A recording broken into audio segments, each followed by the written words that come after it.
Hello YouTube and welcome to Bub's Comics. I'm your host Bub, and today we're going to go through the rest of the books that I picked up at the archives on my big trade. So stay tuned.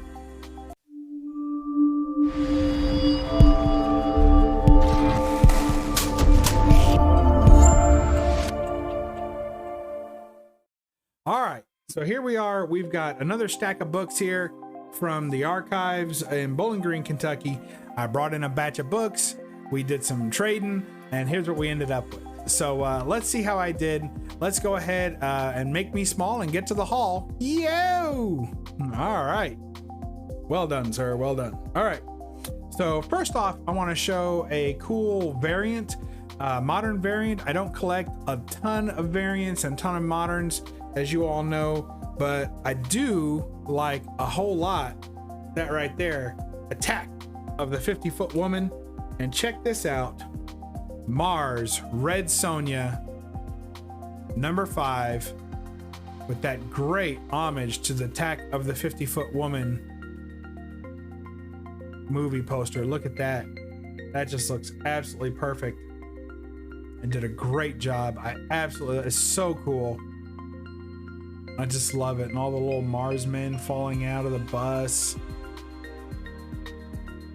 Look at all the mayhem being caused in the bridge, which is almost exactly the way the movie poster is. It's like so good. Look at all the flying saucers. Look at all the spacemen in their globes. Let's see if you guys can see the globes there. See those globes? Beautiful. So well done. This is done by Arthur Damn. That's how we say it over in the office here. So there you go. Mars Attacks, Arthur Saddam. I don't collect a lot of his work. I have some of his Wolverine stuff, of course, because I have that whole collection.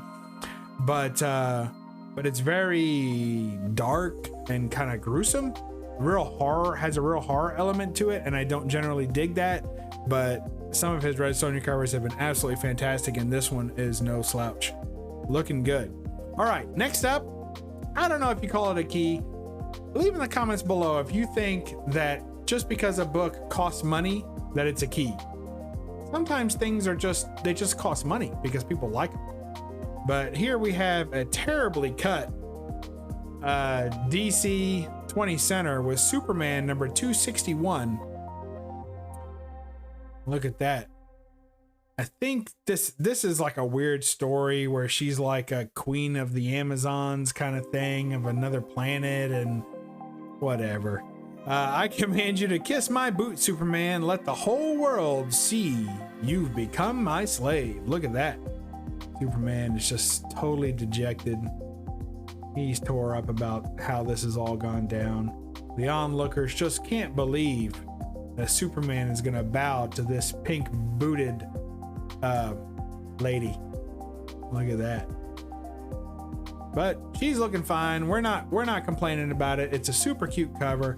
I like anytime they show like the shoes prominently. So look at that, great footwear. I don't blame you, Superman. Who knows? He's working towards a bigger game. That's all we're saying. Very cool. We're digging that. All right, next up, this one's put the kids to bed. This one is not for the faint of heart. Certainly I can't recommend this book to anyone who is gonna clutch their pearls at the sight. But here is Playmate of the Apes, instead of Planet of the Apes, Playmate of the Apes, by Seduction Cinema Comics Group, #1 collector's edition, because it's a #1, right? It says, these broads will drive you bananas. Let's see, look at it. And then he's got a button that says, wanna monkey around? Look at that. And there's the broad driving banana. Of course, no good risque cover would be complete without some mushrooms in the floor. There's some mushrooms. He's reading Playmate.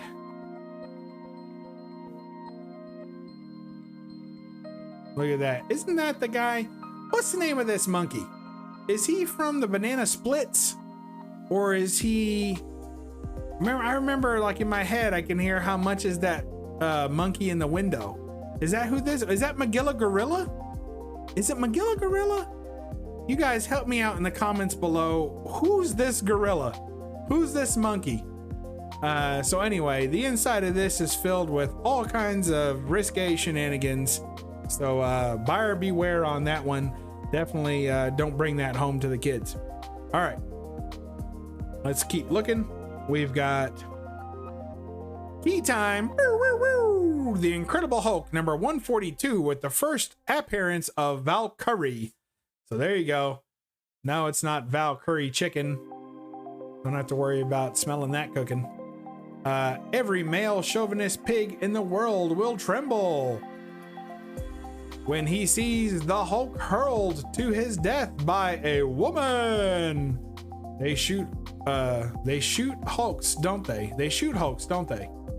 The offbeat shocker of the century. Offbeat. Valkyrie is back. Hang on to your hard hats, because the vengeful Valkyrie is back. Where's she coming back from? I thought this was her first appearance. You guys, look, I've been leaning on you all day. Put in the comments below, is this Valkyrie's first appearance or not? Where's she coming back from? Never mind the terrible condition of this book. It is only, I think the cover is only being held together by the stains. So when I traded for this book, it was only, I tell you right now, it's about a $2 value. The guy was kind enough to give it to me for $2, and honestly, if it was higher than that, I don't know if I would have taken it. But it had 4 staples total in it, and only 2 of them were original. So actually, I think I had 5 staples. Yeah, it had 1 up here, and what kills me when people add staples to books is that they don't do a good job, so it's like always kind of warpy and messed up. This book was no exception. Somebody read this thing to death. It was their favorite story, and you know, why not? Why wouldn't it be? So there you go. Incredible Hulk number 142. Thank you to all that enjoy that. All right, next up, going back to the golden age. We got a nice Patsy Walker action in Miss America. This is Miss America number 66, starring Patsy Walker. It says, Buzz, we've got a bite. Let him alone. Maybe he'll go away. Look at that. So he's got a fish hopping out of the water. A little bit of good girl art there with her torpedoes there. Her nice little, look at that tiny little waist. Oh my gosh. If the girl swallowed a Tic Tac, I think that buckle would bust. Bless her heart. Phew. I don't think she could breathe. So there you go. He's looking rather dapper in his blue slacks, checkered socks, brown shoes at the lake, no less. His V-neck sweater with pocket and another checkered shirt inside. I mean, man, dapper barely describes how dapper that man is.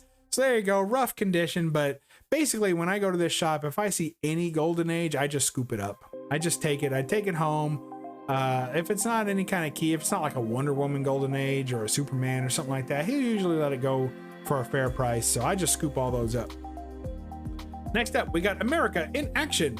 You say, Bub, that's not a comic. Well, it's kind of ish a comic. It's not really. It's more like a storybook with various explanations of all the like the aircrafts and things like that. So the latest authentic information on U.S. Armed Forces. So it kind of reads like that, but it has a lot of cool art in it, and I couldn't turn away the cover. And America in Action, I think it's just a number 1 of 1 kind of thing. It was a publication, but it's really, really cool, and I'm proud to have it in the collection. It's definitely golden age, so you know, I'm digging it. I don't get too picky when it comes to stuff like that.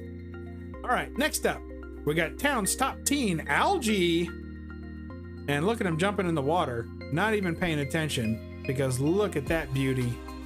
Let's see, it's got signed Ben Brown and this cover. Look at that.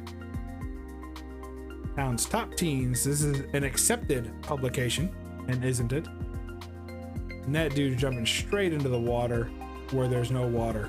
Maybe he'll land in that one little puddle. But we'll finish off with that nice little bit of good girl art, and that's it. Hope y'all enjoyed that, and we'll catch you next time on Bub's Comics. Remember to read a comic and don't apologize for the glare. Bye-bye.